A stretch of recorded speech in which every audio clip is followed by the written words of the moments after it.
Righto, we've made it to Bundy. Cool, it's so huge. Yeah, don't really know what it's all about. It's pretty crazy that nobody knows. Camp there now, which is pretty cool. Can't come to Bundy without doing one of the 2 famous tours. What do you think of that, guys? Really good. We've had a lot of questions, a lot. Big Bertha is all parked up.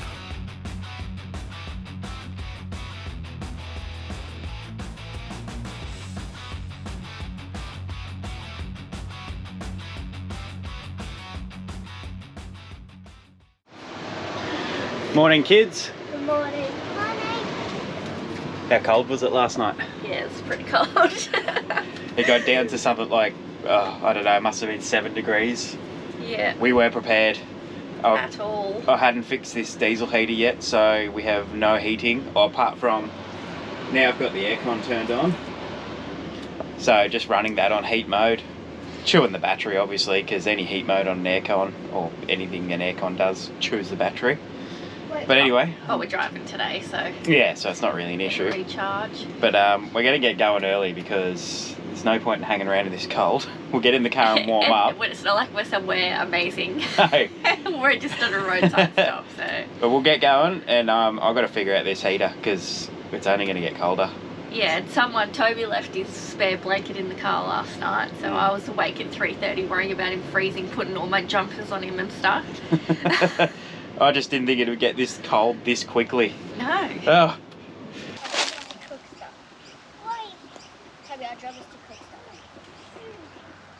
Righto, we've made it to Bundy. What's the name of this camp? Wiper Scout Camp. How much? We were just arguing about this. So it's like $10 per 1 or 2 people, but anything over that is $5 a person. So kids are free if they're under 6. Yeah. So it's 20 bucks a night. 20 bucks, but it's funny how they say 10 bucks for a couple, but that's $5 each. So anyway, pretty much $5 per person. It's $5 a person, pretty much. It's cheap as chips. Like, that's really good. So this is it. It's massive open space. Literally, we've got the river behind us on that side. We haven't actually walked down there yet, but anywhere in the grassy area you can park up, which I think that's pretty damn good. There's not that many people here. It only literally opened this morning. Yeah. And you can have fires, and you can use any of the fallen timber on site, and there is heaps of it. Which so is awesome. yeah, so I've got the Lecky chainsaw out and we're going to do that. We've actually started a fire early today. There is a slight chance. There's a slight chance I'll cook on the fire. I can still stuff this up, don't you worry. But anyway, I'm real happy with this joint. Oh, I should say it's about 10 minutes out of Bundy itself. So yeah. So we did look at the free camp in town. Let me come closer. We did look at the free camp in town, the Lions Park, I think it was. But we didn't get a fantastic vibe there. Nah, I think there's a lot of permanent setups and things, and yeah, it could be a nice joint, but yeah, unfortunately, I think it's just been taken over a little bit. But this is well, I think it was 7 minutes drive from there, so yeah, and it's real lovely. Close. Oh, you wouldn't read of it, guys. I've got a fire going. Very little. Yeah, but it's meant to be like that, mate. It's coals. So we've got the fire going, some nice hot coals, but we got no meat to bloody cook on the thing. So luckily we've got this. You want to come grab it, mate? The mud crab. That's the muddy we got back at Weeper. So what have I got? I've got 1.5 muddy in here. That's all right, that's plenty. The kids aren't too keen on doing like a hot chili mud crab, so I'm going to try a garlic and butter creamy mud crab. We had garlic and butter mud crab when Bev cooked it when we were up at Weeper, but this time we're going to chuck a bit of cream in and see how it goes. So I'm just going to bang this fry pan on. Cool. Get a bit of heat into that. Hey, mate? Cool, it's so huge. Pull its snipper open, mate. How? Just pull it with your hands. Yeah. Ah! Anyway, we'll get this fry pan to heat up, chuck some butter and garlic in, and then chuck some cream and the crab. See how it tastes at the end.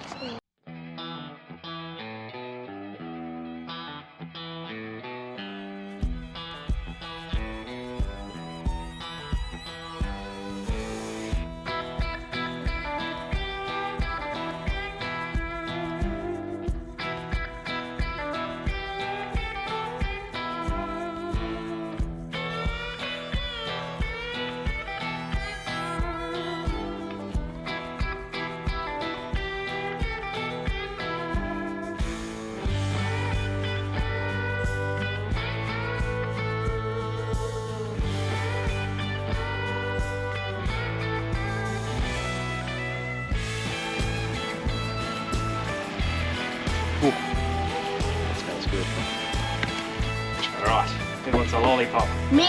There's one down at the bottom that's already out. So as we were driving into Bundy yesterday, we drove past a sign that said Mystery Caves. And Craters. Mystery it didn't craters. say caves, it said craters. Hey, it got us intrigued, so we've driven out here. It's about 20 minutes out of Bundy, and yeah, don't really know what it's all about, but we'll go. We're about to find out. So we just got the big talk about these craters and how they sort of theorise how they've been formed, and really the consensus is they just don't know. Nobody knows. Like they said, there's heaps of theories, but like it's always something in one theory rules it out. Yeah. So it's pretty crazy that nobody knows. Yeah, but this is like the rock here is, what do you say, 25 million years old. Yeah, and it's like a mixture of sandstone and iron ore, like red ochre. Red ochre, yeah, like which is literally together. Which is a mystery in itself, like how those two is literally like them joined together, not like a mix of them. Yeah, how crazy. Up we go, kids. We'll go up this ladder here, or the steps. The other thing they said is a couple of these have soft bottoms when they did a sonar reading of it, and they go as deep as 3.5 kilometres without hitting rock again. So yeah, they haven't been able to find the bottom of them. So technically if you dug it, you could go 3.5 kilometres, which is insane. Oh. That actually gave me a tiny bit of a fright. Toby was like, whoa.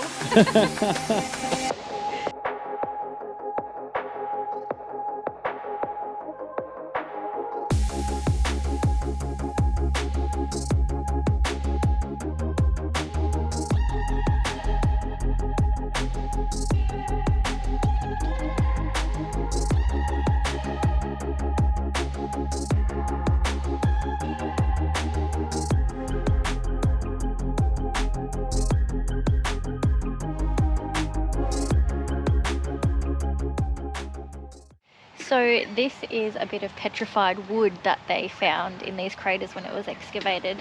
So they also found like marine fossils, which it all just adds to the mystery how it all got here.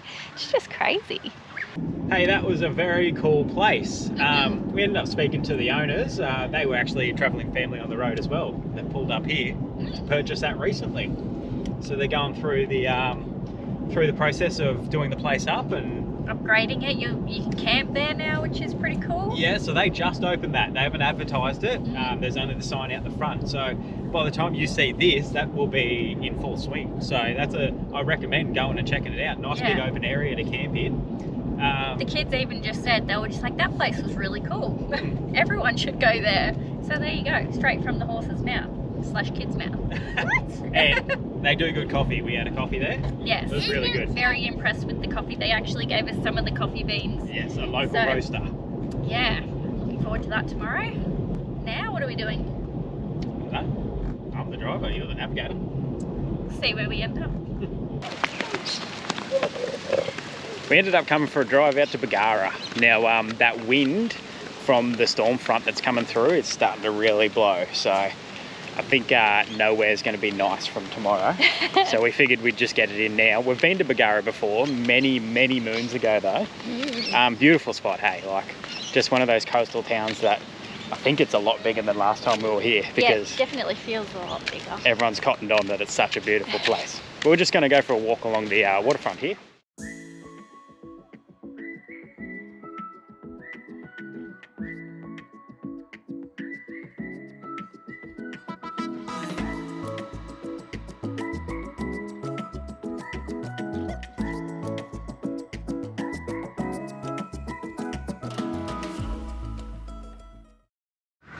All right, that weather has set in, it's starting to rain, so it's indoor activities now.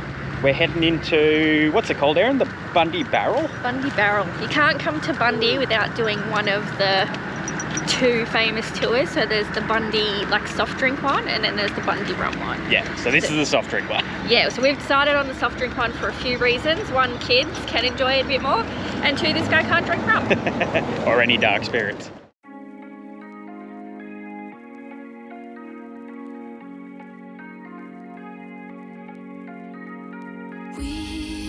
We watch the sun go down over the same old town, like so many times before. We look at the same old stars, battle the same old wars, like so many times before. And I know that we're not perfect, but I'm gonna miss all that we had.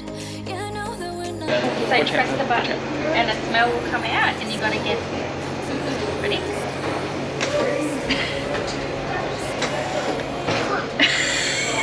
I don't know that your nostrils need to be right over it. Ready?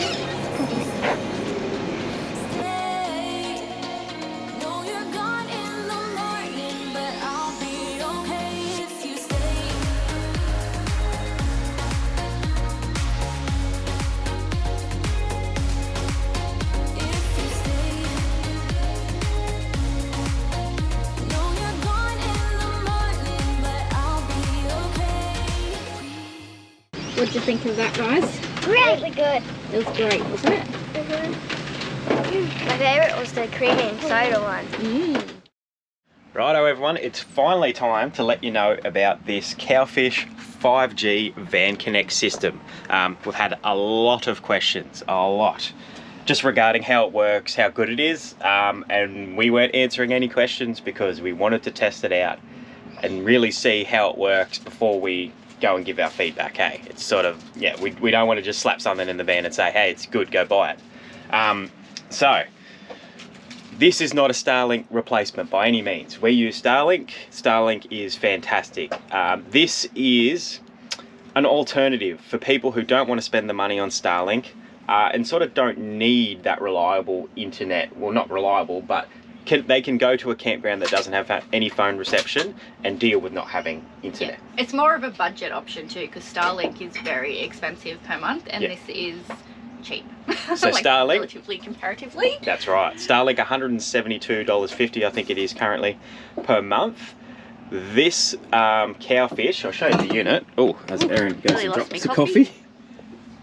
That's our unit sitting up there, right next to Erin's bras. And then we've got the antenna on the roof. If you duck back to our Reno series, you'll see me install that antenna on the roof. Now, so what this does is, that is a 5G router with the antenna on the roof, and it runs through our Telstra plan. So we both have Telstra phones.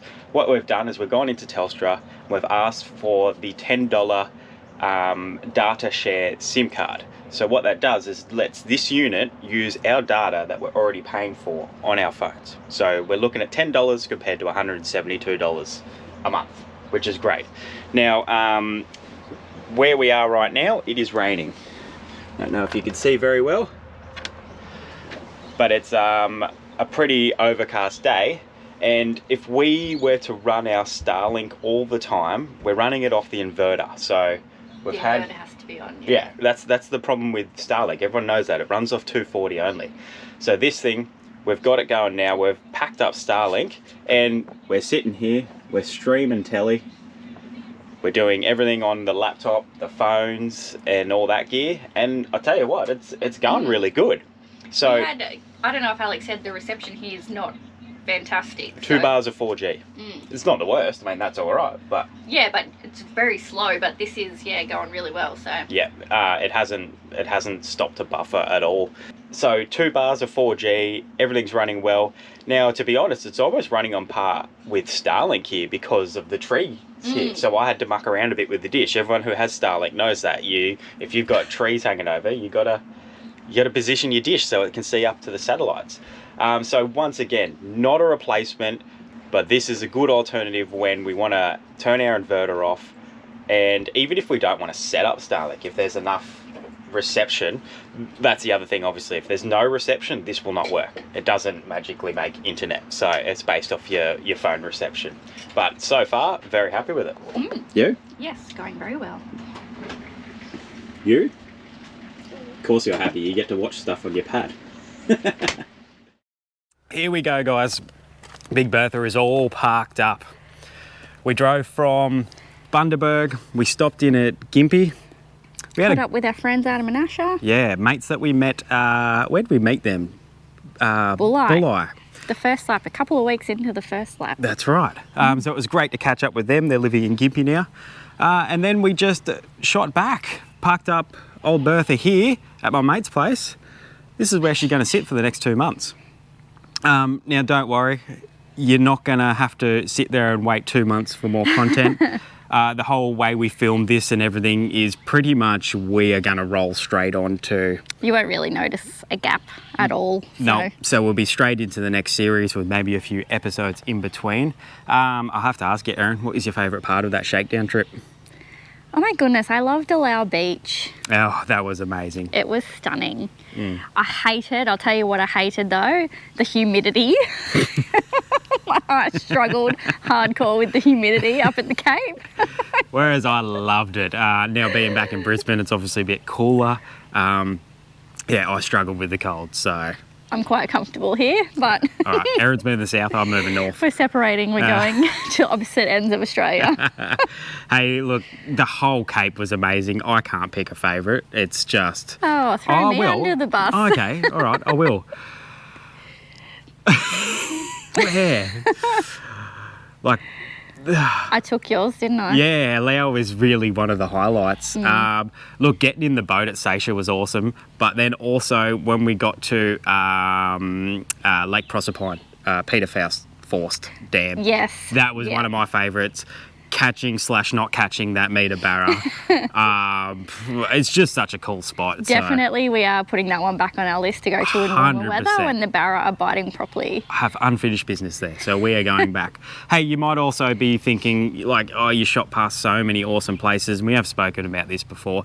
We just didn't have the time this time to really justify doing, to do it justice on like the Whitsundays area. Also the money, we didn't have that either. Yep. So hence why we're back in Brisbane. Yeah, so what we're doing while we're back is the kids are going back into school for a term. I'm going back to work. Erin's going to continue working on these videos for you guys.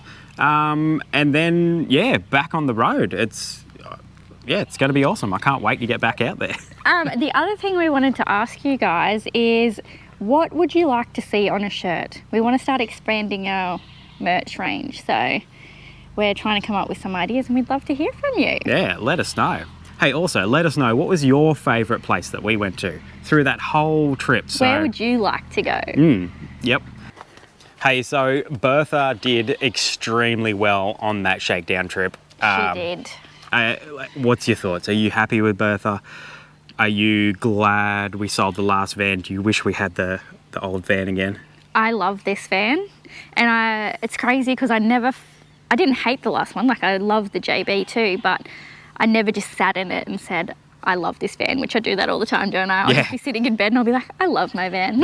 It feels like home. It's just, I don't know. I just think because she's a bit of an old, I don't care if we scratch it and stuff, like taking it up some of those tracks at Crystal Creek and that. Yeah, and because we put our own like spin on it too, like it just feels like ours way more. Yeah, I think when you put that effort into it, it does make it feel a lot better. Yeah, so we love Bertha. We do. She did very well. Anyway, guys, stay tuned. Next week, we will be doing the full walk around of Bertha, showing you everything that worked, didn't work, the good, the bad, the ugly. We'll show you it all. We will. So stay tuned. We'll see you next week. Bye.